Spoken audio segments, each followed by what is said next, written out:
What is something that as a child we all remember with fondness, with great memories? The Barnum and Bailey circus, from the midgets to the elephants, it was a spectacle. And now we read over the weekend that after 141 years, the Barnum and Bailey circus is closing. Say it ain't so. I'm just like, I can't believe it, you know, because I think future generations should have been able to share in the spectacle of the Barnum and Bailey circus. Rich Kaplan, your thoughts? Absolutely, absolutely. I think that the circus was one of those events where you couldn't help but look forward to it. You know, when my mom would come in going, guess what, Rich, we're going to the circus. I'm like, really? And I just enjoyed it so much. And what's sad is that future generations now, you have video games, you have PS4, you have wrestling, you have other things. The circus just couldn't compete with all of that. And it's sad. I mean, one of the biggest phenomenons right now is Pokemon Go. I play it, and I can tell you that it takes away from my looking forward to the circus. I mean, if the circus comes to town, I have a choice between catching a Pokemon or going to the circus. I think we know which one I'm going to go for.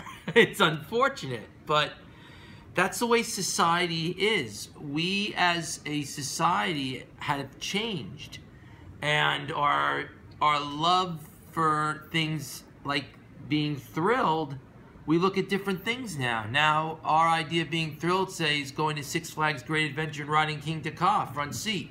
I can tell you that's a thrill.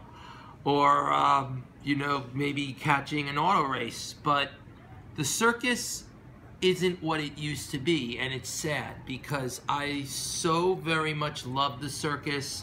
I so very much love my memories of the circus. I remember the living unicorn. I don't know if you remember that, Howie, when they had the living unicorn. I remember the tigers and the elephants and just the pageantry of it. I don't think we'll ever really... I don't think that our future generation is unfortunately going to understand what they're missing out on.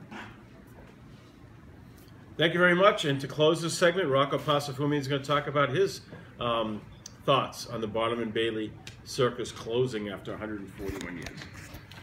Thank you very much, Howie. While it is quite a shock that Ringling Brothers, you know, closed after like a century, over a century, it's quite incredible.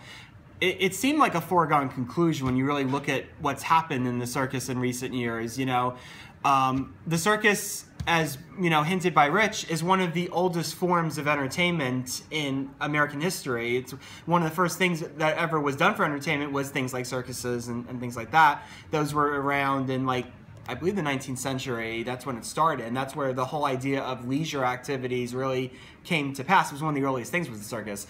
But in light of what has happened to American entertainment since, there's a lot, as Richard has pointed out, that has happened ever since. You know, you have television, film, video games, so much really that it makes the circus, you know, kind of seem a bit kind of like thrown by the wayside. And the other aspect of it is that we've become a lot more evolved as a human species, and we become a lot more aware about what animals go through in a circus.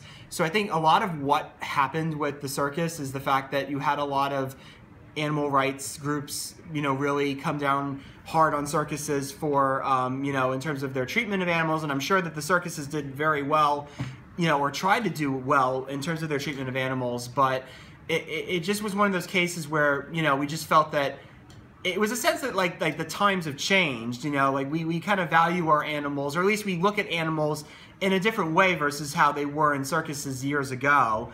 So I think it was, you know, I think it was sort of inevitable that, you know, in an age where we had to develop a greater sensitivity towards our animals, and having things like circuses really wasn't going to jibe. The other particular thing that's changed is we have things like Cirque du Soleil. Cirque du Soleil has been sort of where the modern circus has really gone now. You know, you have acrobatics and things like that, but it's in a light that's a bit less kind of garish, like what you have with clowns and things like that. It was kind of like when you look at circuses, it's kind of a throwback to a more kind of garish form of entertainment compared to now. You have this kind of entertainment that's a bit more evolved, like particularly with Cirque du Soleil.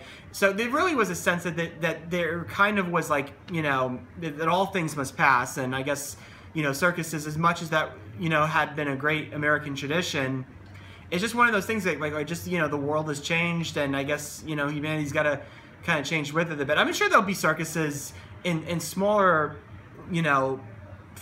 factions, but it'll probably never be the way it once was. It's just, it's just a sense that, we have, like what Richard said, we have so much other things to have for entertainment now in America, and it's just a sense that, I guess all good things must come to an end. So that's really what I have to say on the matter. So thank you. All right, great job, Rich and Rocco and Barnum and Bailey Circus. You will be missed. Yeah.